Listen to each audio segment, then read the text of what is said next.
ആദ്യമേ പറയാം, എല്ലാ സിനിമകളും വിജയിക്കണമെന്നില്ല. എന്നാൽ വലിയ വലിയ പരീക്ഷണങ്ങൾക്ക് മുതിരുന്ന സിനിമകൾ മലയാളത്തിൽ സംഭവിച്ചുകൊണ്ടിരിക്കുന്നു. അങ്ങനെ വലിയ പരീക്ഷണങ്ങൾ, വലിയ മുതൽ മുടക്കുള്ള സിനിമകൾ മോഹൻലാൽ കൂടുതലായി ചെയ്യുന്നത് നമ്മൾ അടുത്തിടെ കാണുകയും ചെയ്തു. അതിൽ ഏറ്റവും എടുത്തു പറയേണ്ടതും പ്രശംസിക്കുകയും ചെയ്യേണ്ട സിനിമയാണ് മലൈക്കോട്ടെ വാലിബൻ. ഒരു വലിയ അറ്റംപ്റ്റ് തന്നെയാണ് അവർ നടത്തിയത്. എന്നാൽ വലിയ രീതിയിലുള്ള വിമർശനങ്ങൾ ആ സിനിമയ്ക്ക് നേരിടേണ്ടി വന്നു. അതുകൊണ്ട് തന്നെ അതിന്റെ റിസൾട്ടും നെഗറ്റീവായി തന്നെ വന്നു. എന്നാൽ ചിത്രം ഇറങ്ങി കുറെ നാളുകൾക്ക് ശേഷം ആ ചിത്രത്തെ പ്രശംസിച്ചുകൊണ്ട് എത്തുന്നവരുടെ എണ്ണം കൂടിക്കൊണ്ടിരിക്കുകയാണ്. മലൈക്കോട്ടെ വാലിബന്റെ വർക്ക് ഇപ്പോഴാണ് പലർക്കും അത്ഭുതമായി തോന്നുന്നതും. ഇതിനെക്കുറിച്ച് പല ആവർത്തി ചിത്രത്തിന്റെ നിർമ്മാതാവിനോട് ആരാഞ്ഞുകൊണ്ട് പല മീഡിയകളും പല പ്രേക്ഷകരും എത്തുന്നുണ്ട്. ചിത്രത്തിന്റെ രണ്ടാം ഭാഗം ഉണ്ടാകുമോ, ആദ്യ ഭാഗം ഇത്ര വലിയ പരാജയമാകുമെന്ന് പ്രതീക്ഷിച്ചോ, ആദ്യ ഭാഗത്തിൽ ലാഭമുണ്ടായോ എന്നതൊക്കെ ചോദിച്ചുകൊണ്ട്. എന്നാൽ ആദ്യ ഭാഗത്തിന് വലിയ നഷ്ടങ്ങൾ സംഭവിച്ചില്ല എന്ന് ഷിബു ബേബി ജോൺ എന്ന നിർമ്മാതാവ് പറയുകയും ചെയ്തിരുന്നു. ഇപ്പോഴിതാ മലൈക്കോട്ടെ വാലിബൻ വീണ്ടും ചർച്ചാ വിഷയമാകുകയാണ് വാർത്താ മാധ്യമങ്ങളിൽ. മലയാള സിനിമയിലും തമിഴ് സിനിമയിലും തന്റേതായ വ്യക്തിമുദ്ര പതിപ്പിച്ച നടൻ ഹരീഷ് പേരടി മലൈക്കോട്ടെ വാലിബനെ കുറിച്ച് പറഞ്ഞ കാര്യങ്ങളാണ്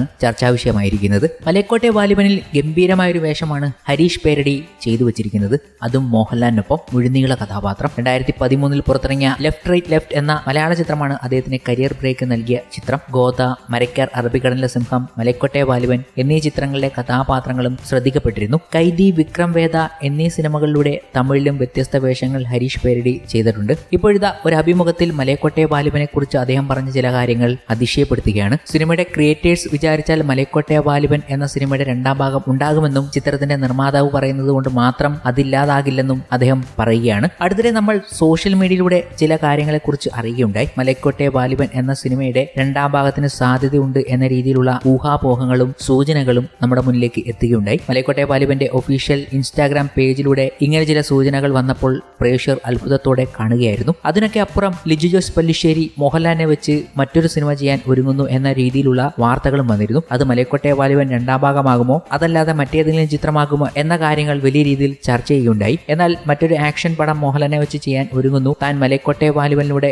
നേടിയ വിമർശനങ്ങളെയൊക്കെ കാറ്റിൽ പറത്താൻ മറ്റൊരു ഗംഭീര സിനിമ മോഹൻലാലിനെ നായകനാക്കിക്കൊണ്ട് തന്നെ നെഗറ്റീവുകളൊക്കെ മാറ്റും എന്ന രീതിയിലുള്ള തീരുമാനങ്ങൾ എടുത്തു എന്ന രീതിയിലാണ് വാർത്തകളും സൂചനകളും ഒക്കെ വന്നത്. ഇതൊക്കെ ഒരു ഭാഗത്ത് നിൽക്കുമ്പോഴാണ് ഹരീഷ് പേരടി ഇപ്പോൾ മലൈക്കോട്ടെ വാലിബനെ കുറിച്ച് വീണ്ടും ചില കാര്യങ്ങൾ സൂചിപ്പിക്കുന്നത്. വീണ്ടും മലൈക്കോട്ടെ വാലിബൻ രണ്ടാം ഭാഗം ഈ സിനിമയുടെ ക്രിയേറ്റേഴ്സ് വിചാരിച്ചാൽ നടക്കുമെന്ന രീതിയിലാണ് അദ്ദേഹം പറയുന്നത്. രണ്ടാം ഭാഗം ഉണ്ടായെങ്കിൽ മാത്രമേ സിനിമയ്ക്ക് പൂർണ്ണത ലഭിക്കുകയുള്ളൂ എന്നും തന്റെ കഥാപാത്രത്തിന് ആ സിനിമയിൽ ഒരു സ്ഥാനമുണ്ടെന്ന് താൻ വിശ്വസിക്കുന്നുണ്ടെന്നും ഹരീഷ് പേരടി പറയുകയാണ്. മലൈക്കോട്ടെ വാലിബൻ എന്ന ചിത്രത്തിന്റെ രണ്ടാം ഭാഗം ഉണ്ടായാലും എന്റെ കഥാപാത്രം അയ്യനാർ ഉണ്ടാകുമോ എന്ന് പറയാൻ സാധിക്കില്ല. അതെല്ലാം ക്രിയേറ്റേഴ്സ് തീരുമാനിക്കേണ്ടതാണ്. എങ്കിലും അയ്യനാർ എന്ന കഥാപാത്രത്തിന് ആ സിനിമയിൽ ഒരു സ്ഥാനമുണ്ട്. സിനിമ ഒരു പൂർണ്ണതയിലേക്ക് എത്താൻ രണ്ടാം ഭാഗം വേണം. ചിത്രം സാമ്പത്തികമായി നഷ്ടമായിരുന്നില്ല എന്നും ഷിബു ചേട്ടൻ പറയുന്നുണ്ട്. ചിത്രത്തിന്റെ ക്രിയേറ്റേഴ്സ് ആണ് ആത്യന്തികമായി രണ്ടാം ഭാഗം വേണമോ വേണ്ടയോ എന്ന് വെളിപ്പെടുത്തേണ്ടത്. ഷിബു ചേട്ടൻ പറഞ്ഞതുകൊണ്ട് സിനിമയുടെ രണ്ടാം ഭാഗം ഉണ്ടാകാതിരിക്കില്ല. ലിജു ജോസ് പല്ലിശ്ശേരി എന്ന സംവിധായകൻ തീരുമാനിച്ചാൽ മറ്റൊരു നിർമ്മാതാവിനെ വെച്ച് സിനിമ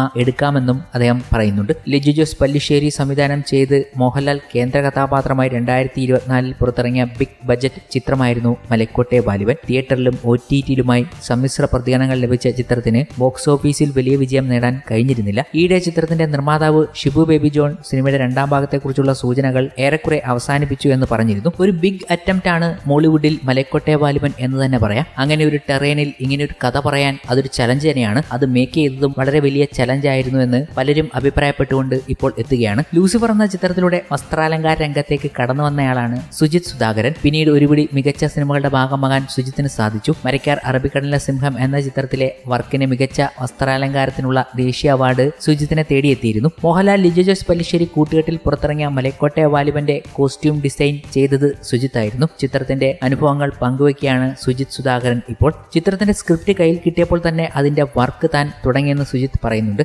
ഓരോ ലൊക്കേഷന്റെയും പ്രത്യേകതകൾ മനസ്സിലാക്കി അതിന് ചേരുന്ന കോസ്റ്റ്യൂമിന്റെ സ്കെച്ച് റെഡിയാക്കി ലിജു ജോസ് പല്ലിശ്ശേരിയെ കാണിച്ചെന്നും അതിനെല്ലാം അദ്ദേഹം ഓക്കെ പറഞ്ഞെന്നും സുജിത്ത് കൂട്ടിച്ചേർത്തു. 3 മാസത്തോളം വർക്ക് ചെയ്ത് സെറ്റിലെത്തിയപ്പോൾ അതെല്ലാം മാറ്റാൻ ലിജോ ആവശ്യപ്പെട്ടെന്നും താൻ അത് കേട്ട് സ്റ്റക്കായി പോയെന്നും സുജിത്ത് പറയുന്നുണ്ട്. പിന്നീട് അദ്ദേഹം ആവശ്യപ്പെട്ട രീതിയിൽ വർക്ക് ചെയ്തെന്നും തന്റെ ശൈലിയുമായി ഒരിക്കലും ചേർന്ന് പോകാത്ത വർക്കിംഗ് സ്റ്റൈലായിരുന്നു ലിജു ജോസ് പല്ലിശ്ശേരിയുടേതെന്നും സുജിത്ത് പറയുന്നുണ്ട്. വർക്ക് ചെയ്തതിൽ ഏറ്റവും പ്രയാസം തോന്നിയത് മലൈക്കോട്ടെ വാലിബനാണ്. കാരണം എന്റെ വർക്കിംഗ് സ്റ്റൈലുമായി ഒരിക്കലും ചേർന്ന് പോകാത്ത സെറ്റായിരുന്നു അത്. പടത്തിന്റെ സ്ക്രിപ്റ്റ് കയ്യിൽ കിട്ടിയപ്പോൾ മുതൽ വർക്ക് തുടങ്ങി.